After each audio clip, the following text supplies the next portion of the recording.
The region's main cult was that of Sobek of Shedet, a divinity associated with water and fertility, both very important to an area that depended on irrigation. Many local villages had the title Town of Sobek added to their official designations. During festivals, ancient Egyptians recited hymns to Sobek, asking for his divine intervention. Greek settlers and later Romans would help the Temple of Sobek's economy to flourish by adopting the local embalming mortuary rites. Their sarcophagi were beautifully painted and adorned with amazingly realistic portraits.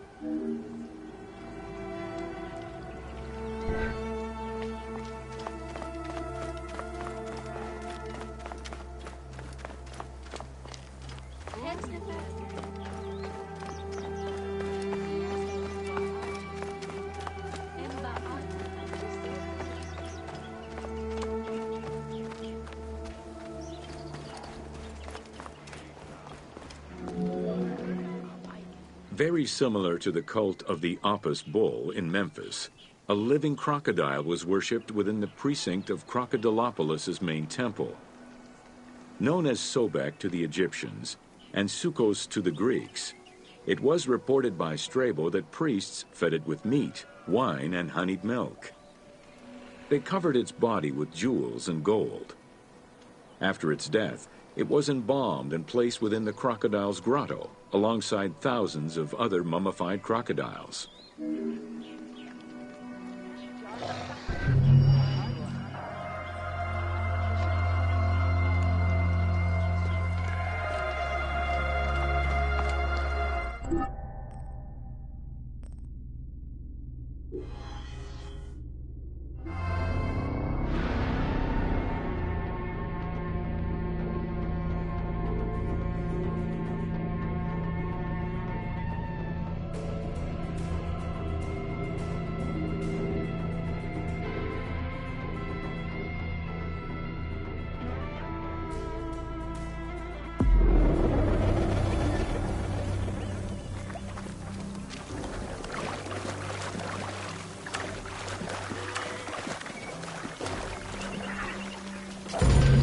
Welcome to the city of Memphis.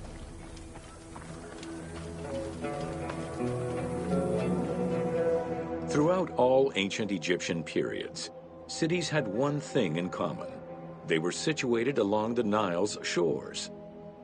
Cities were often designated for government or for worship. Major cities had several temples dedicated to numerous gods and goddesses. Egyptians referred to the organization of their cities as a sepat, or later on by the Persian term nome. There were 20 sepat in Lower Egypt and 22 in Upper Egypt. The capital city of ancient Egypt changed many times over the periods.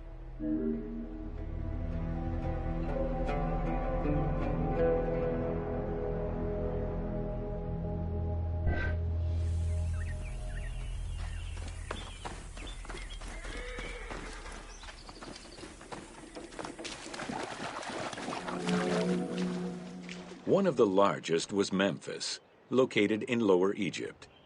It was a key center for religious temples, including their most important deity, Ptah, god of creation.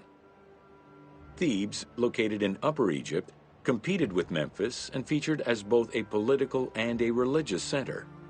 Two important temples, Luxor, and Karnak were built there. A minor capital of the Sayyid dynasty was the city of Sais. This was the last native Egyptian capital of Egypt.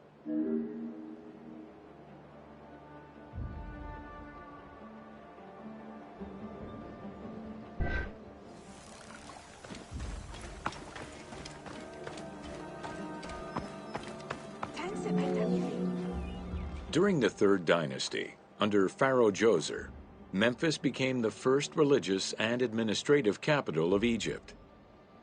Even when the political capital of Egypt decentralized itself, pharaohs were crowned in this sacred city in order to legitimize their ascension to the throne, up to and including Alexander the Great. Though little remains today save ruins south of Cairo, we can guess at the structure of the city, which stretched up to 5 kilometers in length and 2 kilometers in width.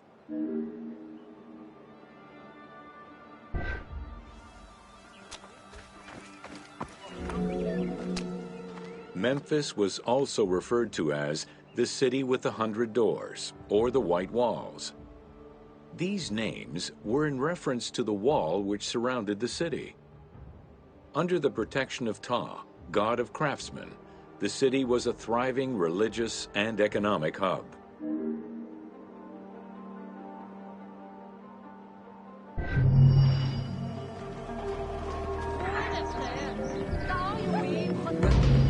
It was under the watchful eye of Ptah of Memphis, the god of craft and architecture, that ancient Egyptians developed the unique rendition of the world they lived in.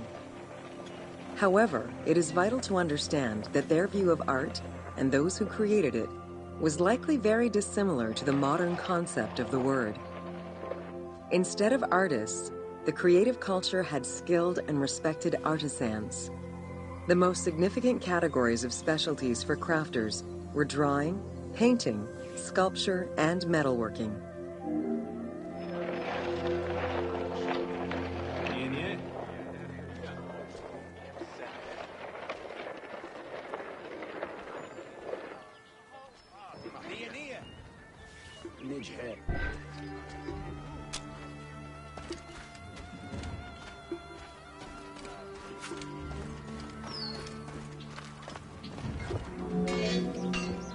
Ancient Egyptian craftspeople created both art and a wide variety of mundane, everyday tools. Every item created had a specific purpose and was produced by anonymous artisans who worked alone or with a team. Most crafts, such as pottery and metalworking, were utilized for everyday items. Luxury goods and artwork illustrations served temple rituals and were not meant for public display. Artisans rarely signed their names to the work, though they were clearly aware that they possessed a unique skill and talent for the task.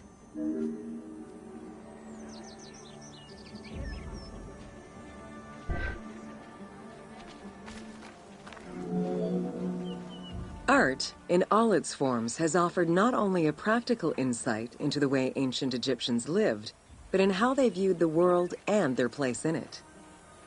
The balance of order and chaos was crucial in both the physical and the metaphysical universes. As a result, their art appears to follow a strict set of stylistic conventions that supported this worldview. From households and palaces to temples and tombs, pottery, papyrus, and textile items were essential to the everyday life of ancient Egyptians.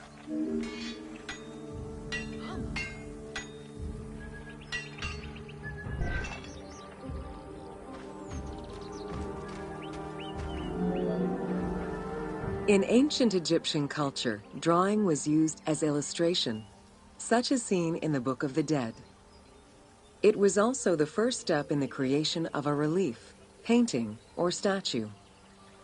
Two-dimensional representations were concerned with order and form, and were intended to honor gods and promote the transition of the soul to the afterlife.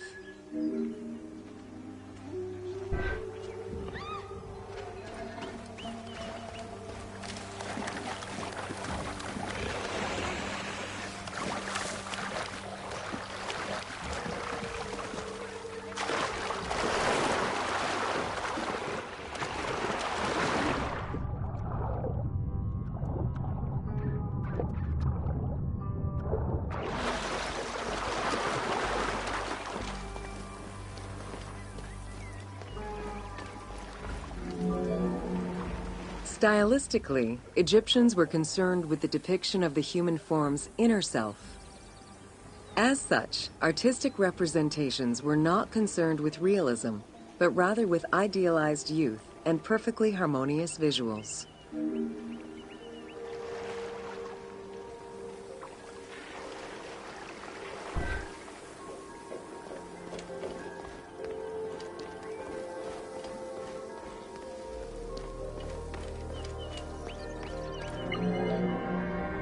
An exception to this were scenes depicting hunting and battle, where the environment and enemies moved in lively, even chaotic ways. Animals and foes were depicted piled up, as if describing chaos, with Egyptians standing in solemn, disciplined poses, bringing order to the scene.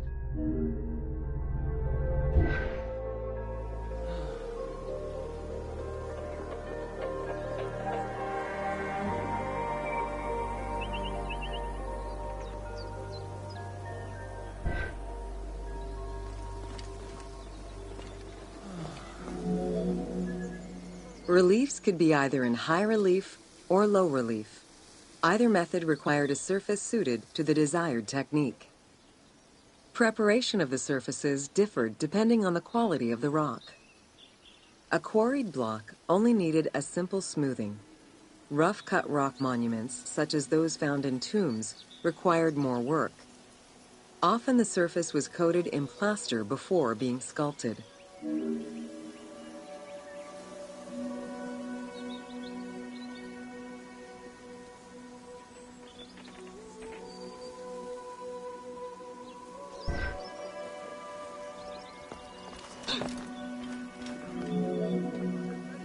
For reliefs, preliminary sketches were drawn in red, then framed with a red grid to position the elements of the scenes.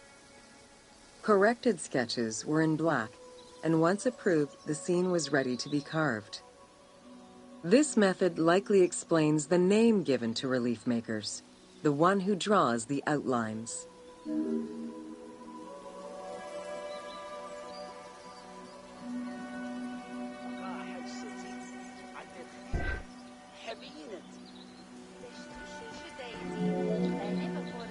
Statues were believed to be vessels for the souls of the deceased, or deities.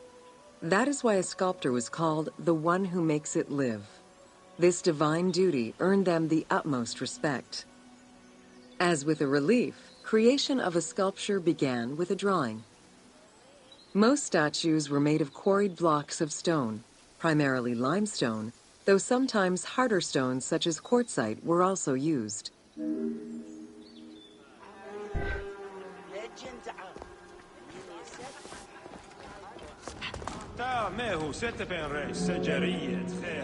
In ancient Egypt, the profession of crafter was organized and relied on a specific hierarchy. Most artisans depended on an institution to provide them with raw materials.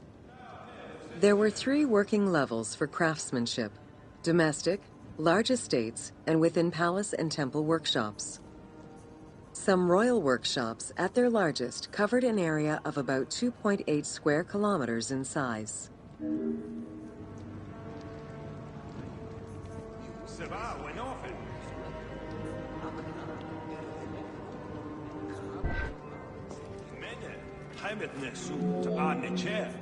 At the domestic level, most Egyptians were craftspeople to a greater or lesser extent. The ability to repair tools was a daily necessity. Crafted everyday items could also be bartered for at the local market. Artisans with skills but lacking in resources worked at large estates, where the elite provided them with space to work and raw materials. The most skilled artisans were employed in royal or temple projects and benefited from a special status. They were provided with good workspaces and considered to be highly skilled.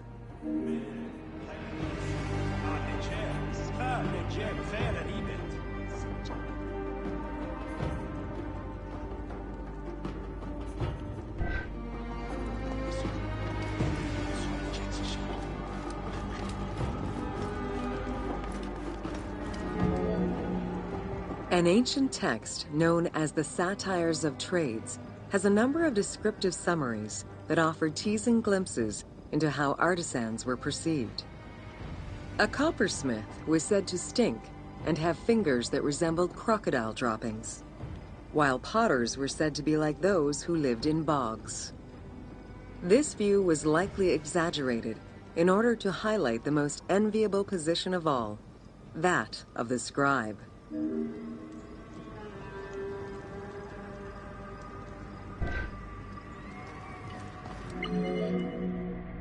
Located near the Valley of the Kings, Deir el-Medina was a settlement created by order of the king to honor the most skilled artisans. Its name translates as the monastery of the city.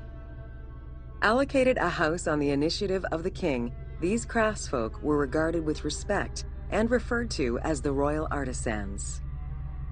Those who lived there worked on the tombs in the Valley of the Kings and its surrounding temples.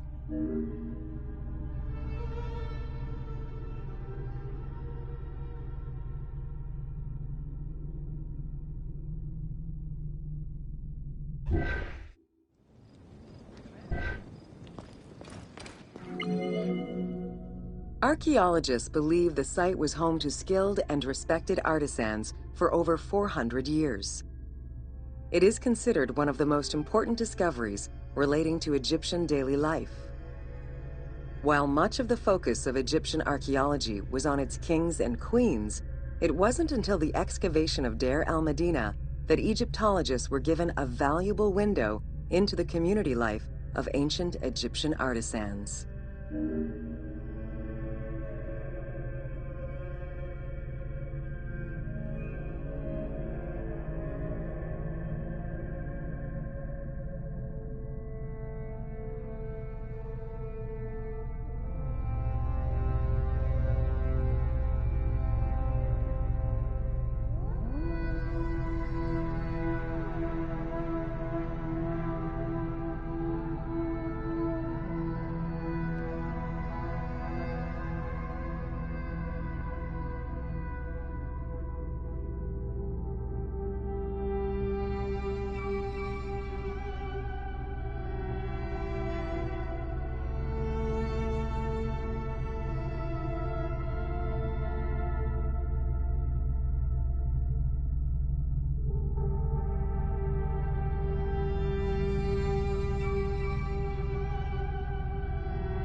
Welcome to Evolution of Pottery. Excavations all over Egypt have uncovered enormous quantities of pottery vessels of all shapes and sizes. The production of pottery was mainly confined to the outskirts of settlements due to the materials required and to keep the kiln smoke away from inhabited spaces. The function of the product determined the selection of the raw material, its treatment, its form, as well as the finishing of the surface.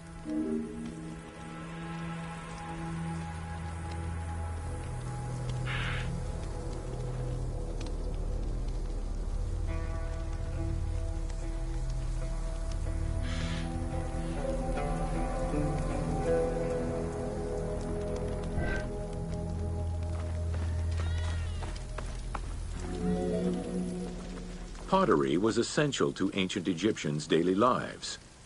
It was used in all aspects of life, from the storage of grains and liquids to containers within the tombs of necropolises.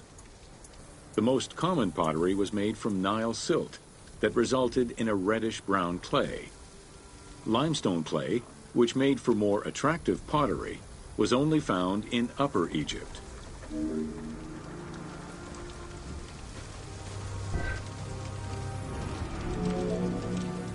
Early pots were made from pinched or coiled clay. Chopped straw, ashes, and other minerals were added, and the mixture was then smoothed and decorated before being put in the oven. Pots were fired in bonfires or enclosed within a brick kiln.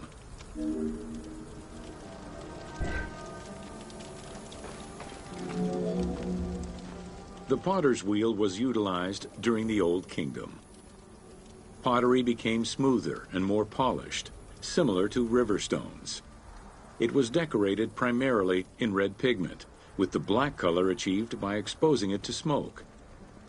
Pottery workshops were attached to palaces or temples, and around the late period, specialized workshops began to appear.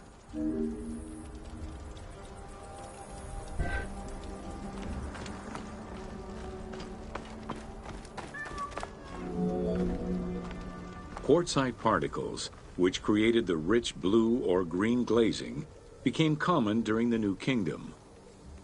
Mediterranean motifs and tin-based glazing came with the Greco-Roman era.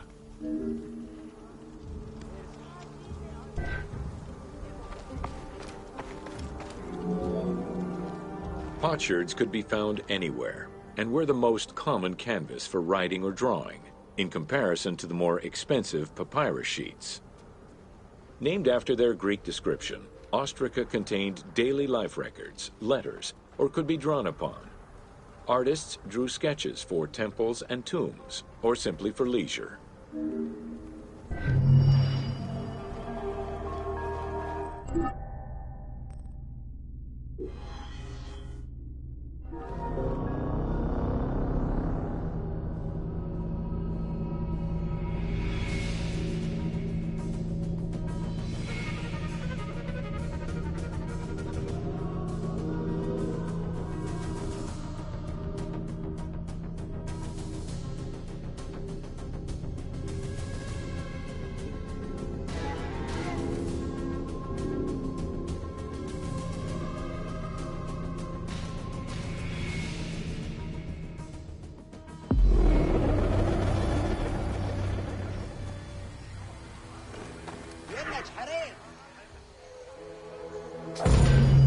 Welcome to the Egyptian household.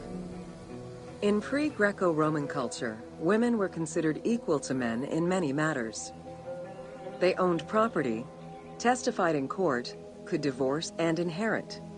Until the Greeks and Romans restricted their rights, Egyptian women could take over their deceased husband's trade. Marriage contracts included mentions of allowances and items of value brought to the marriage by the woman, which would forever belong to her.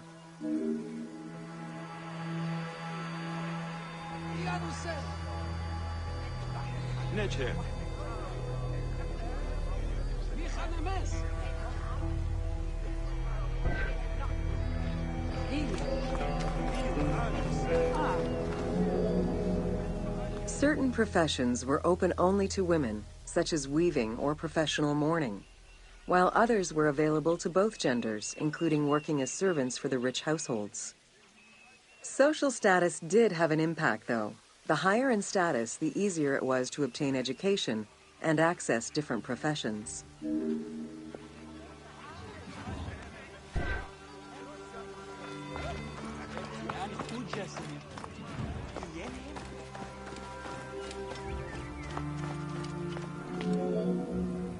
Homes were generally composed of 3 rooms. First, there was the entrance, furnished with a small bench of brick, probably intended for a statue and protective divinity.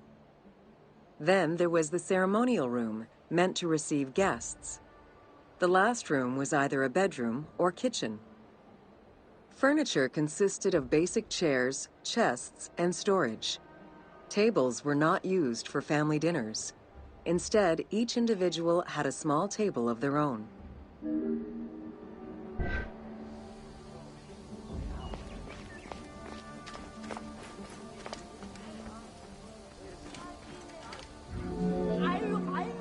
Marriages were a social contract rather than a religious construct. Family was vitally important to ancient Egyptians, and children were considered a blessing from the gods. The father, mother, and their children were the nucleus of the family, and cohabitation sometimes extended to mothers-in-law, sisters, aunts, and sisters-in-law.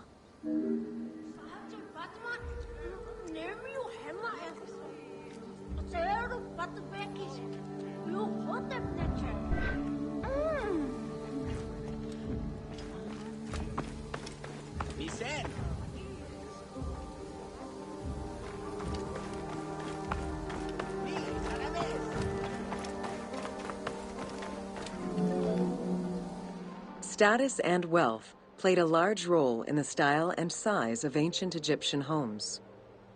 Commoners' houses were built with sun-baked mud bricks. Wealthier homes were often painted in white and decorated with various motifs.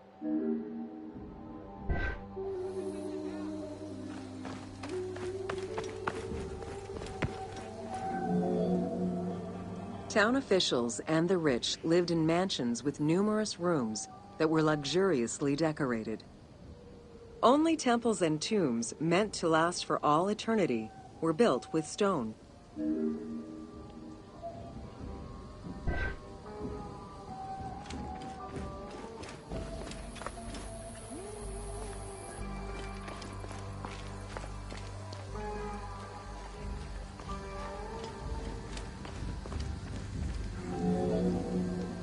Funeral stone inscriptions focused on the main member of a household. Encircling this person would then be a spouse, parents, and children, possibly even siblings. These stones were so structured because there were no surnames in ancient Egyptian culture. Parents and children were a sort of family tree, which allowed for the identification of the deceased.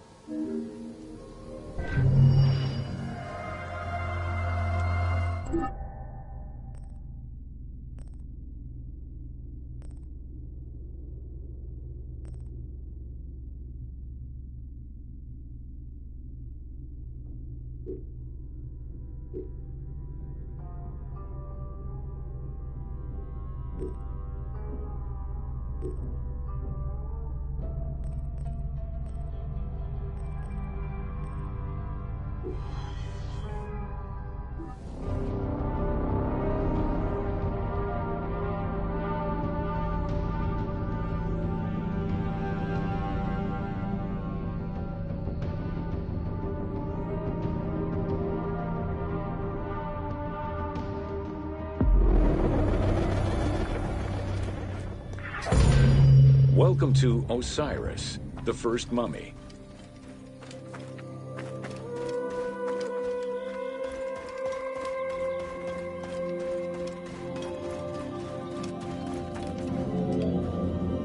The oldest mummies recovered date from the Old Kingdom, though Egyptologists believe that mummification was in use much earlier than that. At first, the body was mummified through environmental desiccation, by leveraging the dryness of the environment and the heat of the climate. Early experimentations in mummification were conducted with the use of resin made from tree sap. Strips of linen were only used on some superficial parts of the epidermis of the hands or jaw.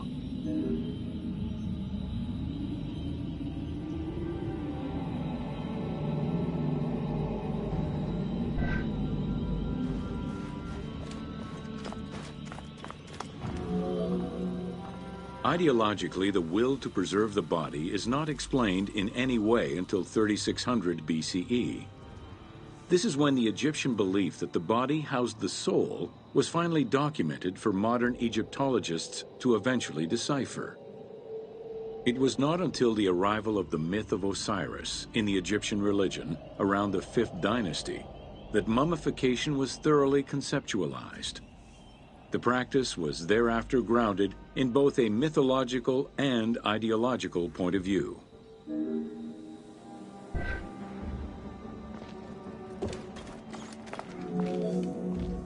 Osiris was mainly known as the god of the dead and the god of resurrection. The most well-known Genesis myth concerning Osiris is that of his dismemberment.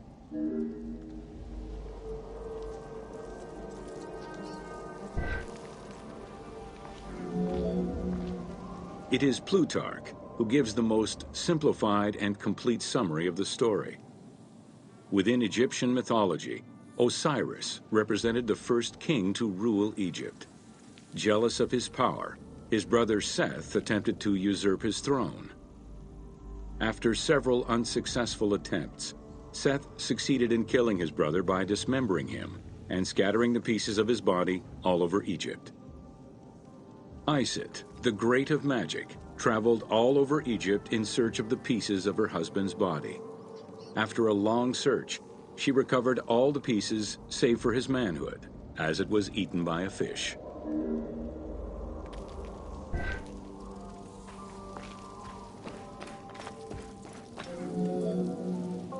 Isis then reassembled the body of her husband by binding it together with strips of linen. Aided by her sister Nephthys, another powerful magician, they gave Osiris the breath of life. This not only brought him back from the dead, but also allowed him to recover his virility long enough to impregnate Isis, thus ensuring his succession before, once more, dying.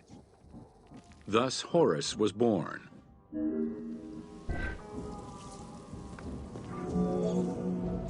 The ritual used to bring Osiris back to life essentially depicts how he became the first mummy. It is why, on the sarcophagi of kings, we often find Isis and Nephthys represented as the magicians who restore life to the deceased.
Welcome to Mummies of Ancient Egypt.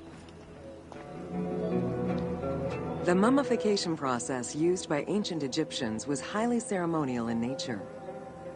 The different types of mummification took into account the social level and richness of the deceased and even included animals. The most expensive was that reserved for the pharaoh and the royal family, as well as some of the wealthiest members of the court.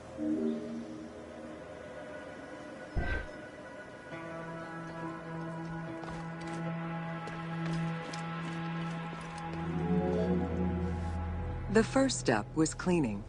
Once bodies arrived at the mummification site, they were placed on inclined tables while the bodily fluids drained away. They were then cleansed by priests until they were deemed ready for the purification process.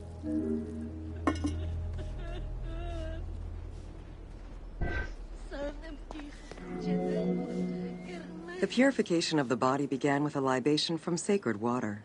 The priest then fumigated the body with terebinth resin. After the ritual cleansing, priests used oils, spices, and all kinds of essences to further purify the body of the deceased. Finally, all body hair was meticulously removed.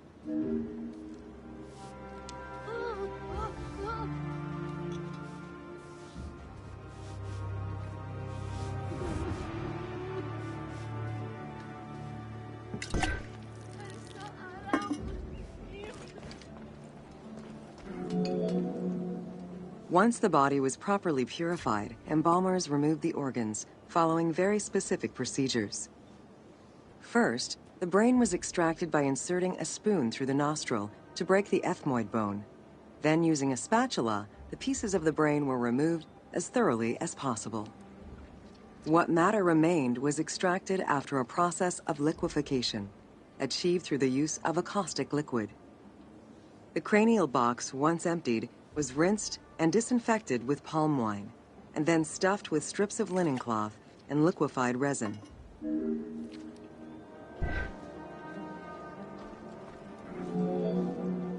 After taking care of the brain, embalmers made an incision on the left flank and carefully set aside the viscera. The inside of the body was also rinsed with palm wine. Then the embalmers filled the belly with pure myrrh, cinnamon, and other perfumes and sewed it shut. The removed viscera were washed in palm wine and packed in crushed herbs before being placed in canopic jars.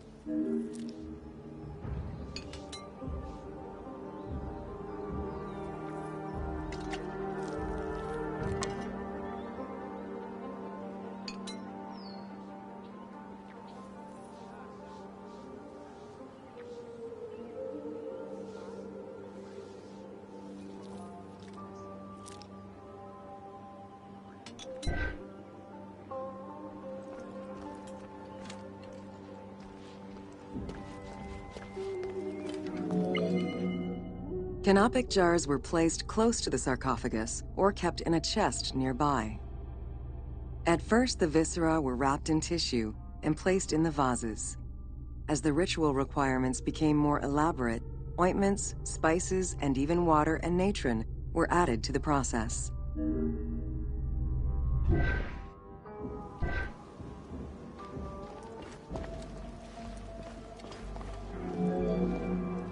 Towards the middle of the New Kingdom, canopic jars assumed the appearance of the 4 sons of Horus. They were known as the protectors of the viscera.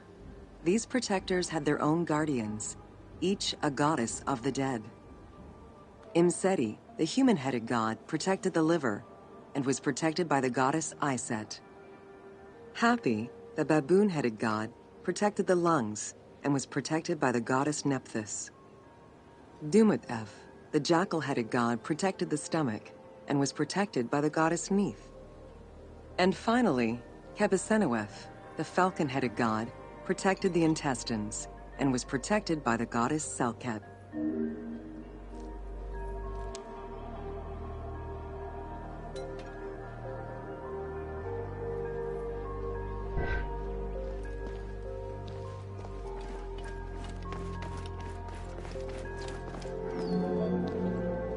Natron is a naturally occurring mineral found in evaporite.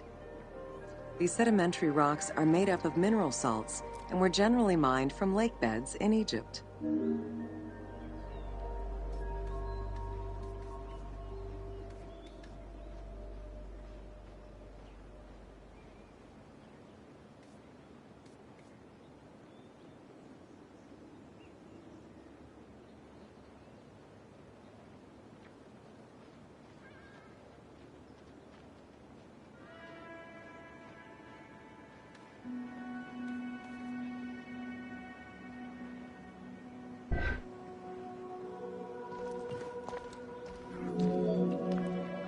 Embalmers used natron as a desiccant to dry the flesh and stop the corpse's putrefaction process.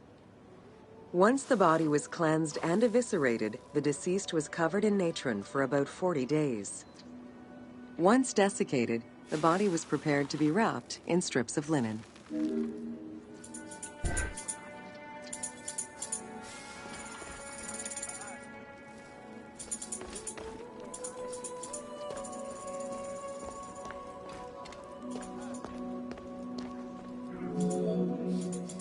Once the body was fully desiccated by the natron treatment, embalmers oiled, painted, and sometimes even added hair extensions or a wig. They often used a henna-based antiseptic preparation to give the body a more colorful and lively appearance while preparing it to resist molds and fungi.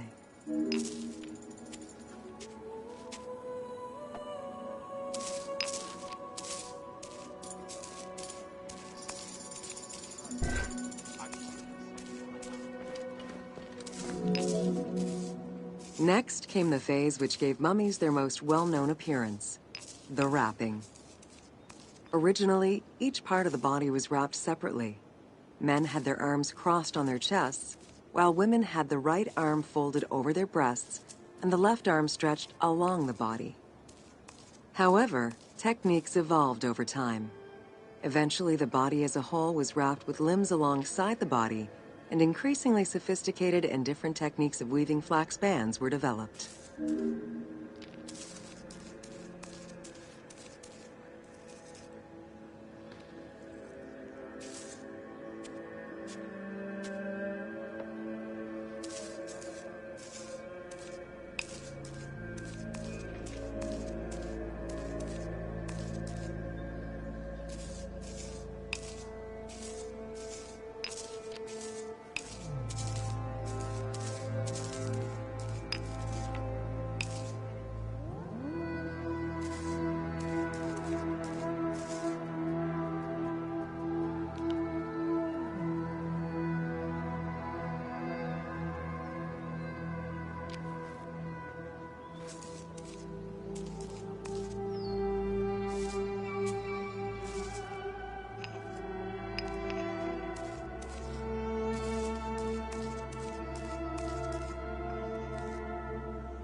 In addition to the jewelry and amulets arranged on the skin of the deceased, amulets were also carefully inserted into the weaving of the linen strips. Each amulet was linked to a myth or to an ideological belief related to rebirth.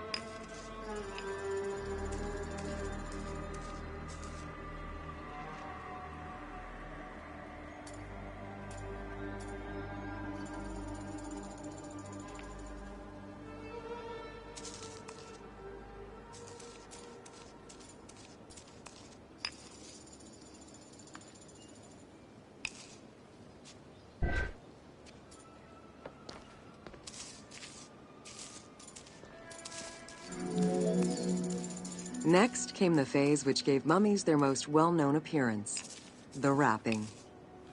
Originally, each part of the body was wrapped separately. Men had their arms crossed on their chests, while women had the right arm folded over their breasts and the left arm stretched along the body. However, techniques evolved over time. Eventually, the body as a whole was wrapped with limbs alongside the body, and increasingly sophisticated and different techniques of weaving flax bands were developed.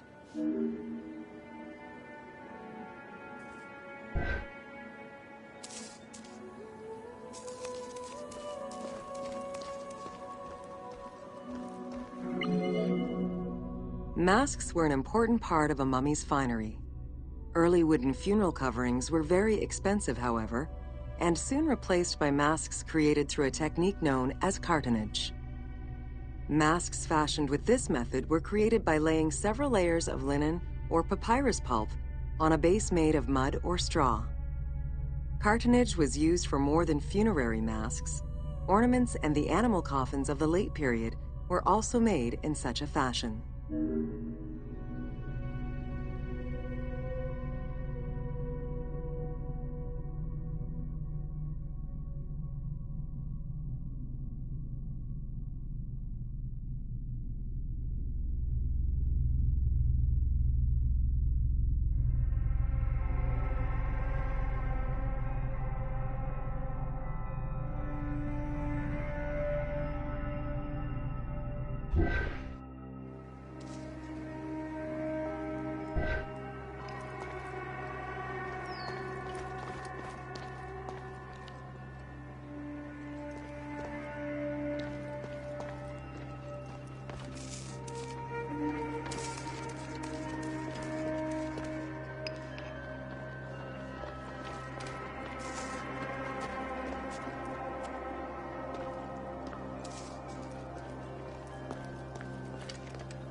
Cartonnage evolved to cover the entire body of the mummy during the 22nd dynasty. The mummies were placed on a board inside a rigid envelope of cartonnage, which was laced at the back with a string. Extremely cost-effective and visually pleasing, this technique was very popular through all layers of the society.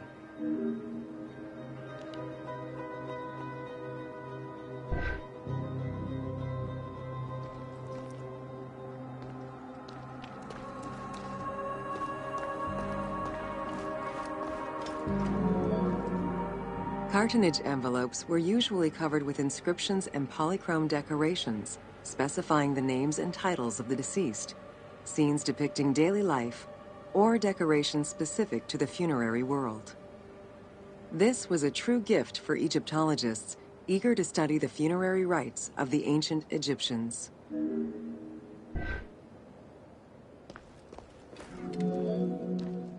Once the mummy was properly wrapped and adorned, the embalmers proceeded with the ceremony of the opening of the mouth. A vital step of the funerary process, this ceremony was meant to bring back to life the deceased themselves, or an object representing the deceased.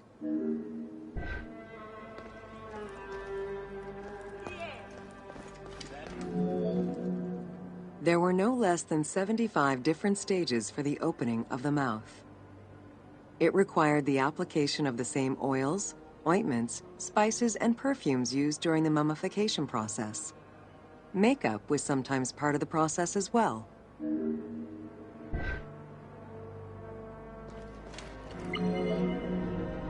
The last stage of this long ritual was the act of touching the mouth with the adze to symbolically allow the breath of life to infuse an inert body. Its performance was reserved for a very specific set of people: priests who wore the mask of the god Anubis, a close relative of the family, or by the heir to the throne.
Welcome to Temples and Rituals of Ancient Egypt.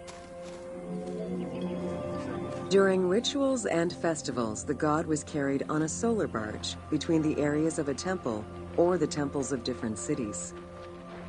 Funerary carvings and paintings covering thousands of years, as well as the Book of the Dead, depict the same ship and oar design.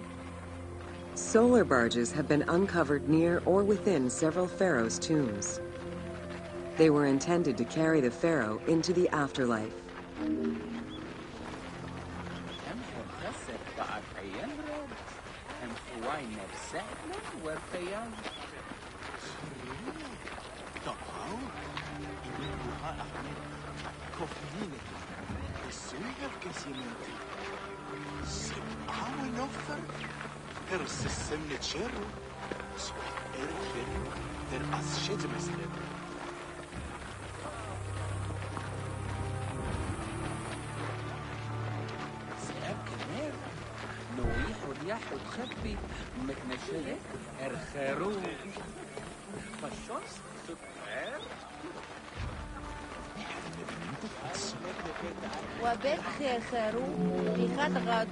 Ancient Egyptians believed that Ra, the sun god, traveled the skies in a boat known as the solar barge. The solar barge was believed to cross over to mythological lands.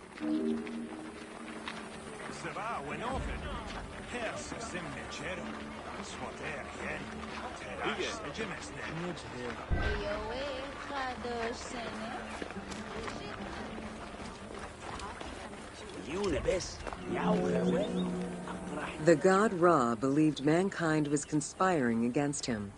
He ordered Sekhmet, the lion-headed war goddess, to kill all humans. To his chagrin, Ra quickly realized that with all humans gone, there would be no one left to worship him. In order to stop the rampaging Sekhmet, beer was brewed and dyed red with pomegranate juice to resemble blood. Sekhmet drank every drop of the brew she could find, eventually passing out drunk. When she awoke, she was calmer, and her lion visage had changed into Bastet. The festival of drunkenness was celebrated in honor of that myth.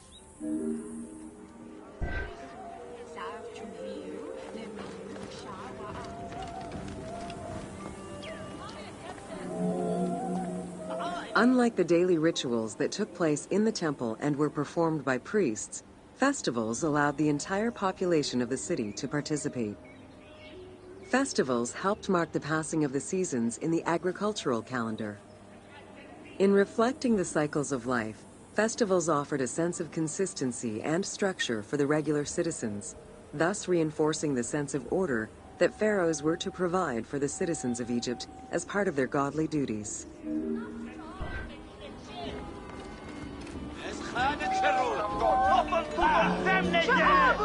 The importance of these festivals is demonstrated by their longevity. Records show that Osiris festivals occurred for more than 2,000 years. Some festivals serve to reinforce state control and promote the king's reign. Both the Opet and Set Jubilee festivals were specifically intended to celebrate the renewal of the king's power.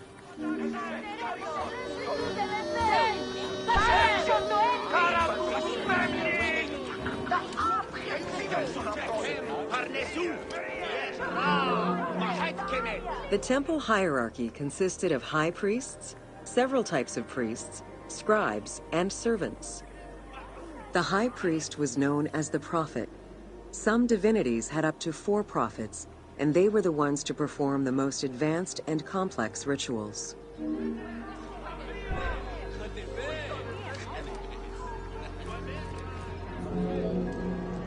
Egyptian priests were not confined to solely religious tasks, and in fact had crucial roles in Egypt's administration, most of which served to reaffirm the pharaoh as the proper vessel for the gods. Their focus within the temple was centered on the proper conduct of daily divine rituals, rather than as custodians of dogma or the indoctrination of individuals.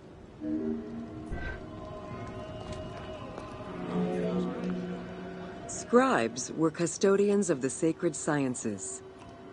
Some priests were associated with the funeral rites and were considered the group with medical knowledge.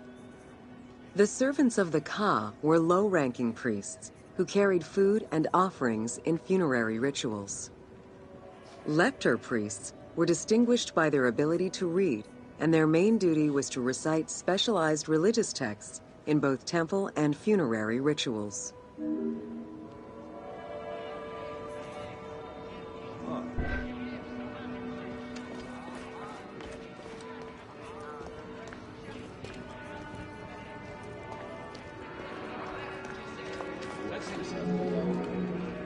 Priests and all the officials who served the temple worked only 3 months a year, with each period separated by a quarter of inactivity, at least within the temple compound. Each outgoing group handed over the temple and their tools to the newcomers. Only the high priesthood remained in permanent office within the temple.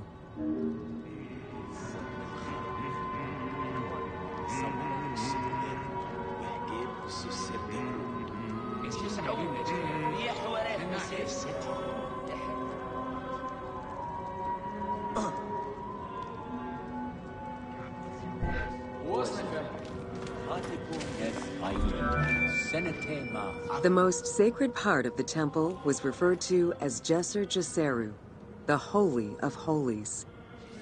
The most sacred inner sanctuary was where the shrine to the temple deity was located. Only priests were allowed within. Offerings were given, and rituals unseen by even the pharaoh were performed. While the team chose to allow any character access to this space in some game temples, normally it was reserved for priests alone.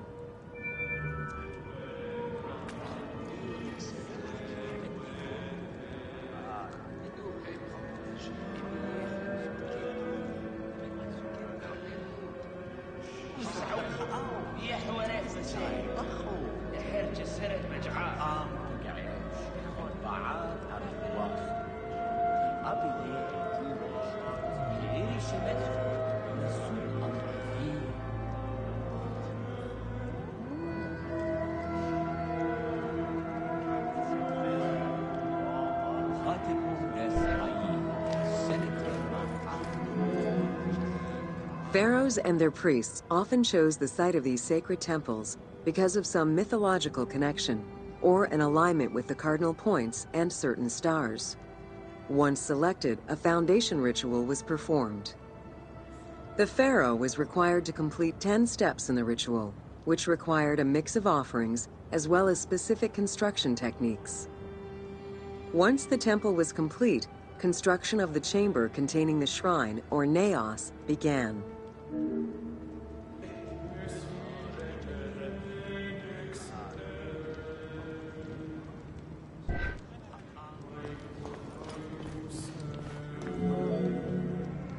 The naos was where the god statue stood. The representation of the deity was usually in stone or wood and decorated with gold, silver, and precious stones. Smaller temples had only one naos, while larger complexes, such as the Temple of Karnak, had many chambers to honor gods, such as Amun, Ptah, and Osiris.